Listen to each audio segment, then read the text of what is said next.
جناب چیئرمین سے بہت شکریہ آپ کا. ہمارے بہت لاڈلے قسم کے وزیر قانون ہیں.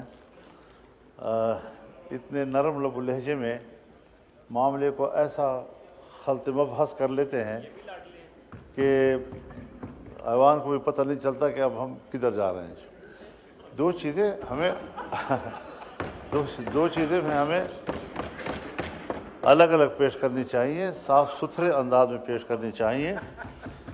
ان کا یہ فرمانا کہ صدر صاحب نے جب پہلا اعتراض بھیجا تو اس کو جوائنٹ سیشن میں ہونا چاہیے تھا، مجھے آپ کی اس بات سے کوئی اختلاف نہیں ہے.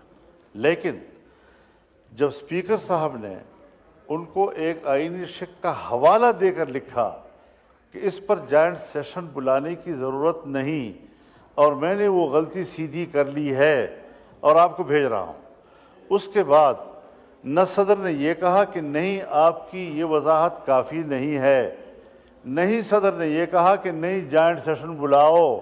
جب اس نے کوئی اس پر اعتراض ہی نہیں کیا، اس پر کوئی پریس ہی نہیں کیا، اس کو دباؤ ہی نہیں ڈالا، تو بات یہاں مکمل ہو گئی ہے.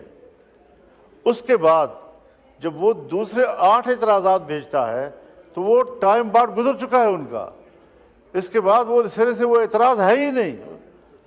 تو الگ الگ چیزوں کو لو خدا کے لیے خلط مت نہ کرو کہ وہ چیز اور پھر وہ چیز اور پھر اگر اس طرح ہو جاتا اور پھر اگر اس طرح ہو جاتا. یہ شاید یہ طریقے آپ سے ہمیں ذرا بہتر آتے ہیں، لیکن ایسا کرنا نہیں ہے کیونکہ ملک کو ٹھیک کرنا ہے، آئین کو ٹھیک کرنا ہے. اس طرح خلط مبحث نہ کریں. ایک چیز بالکل کلیئر ہے کہ صدر نے اعتراض بھیجا ہے، چاہے وہ لفظی اختلاف ہو، پھر اسپیکر نے باقاعدہ ان کو جواب بھیجا ہے.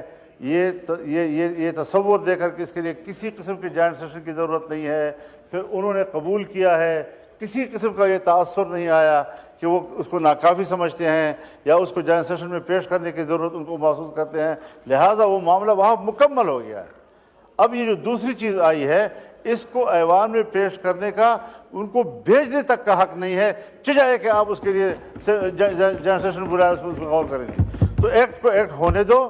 اگر کوئی چیز آپ سمجھتے ہیں کہ ہم نے کرنی ہے، ایکٹ کے بعد لائیں، سامنے تجویز لائیں، بات کرتے ہیں اس کے اوپر.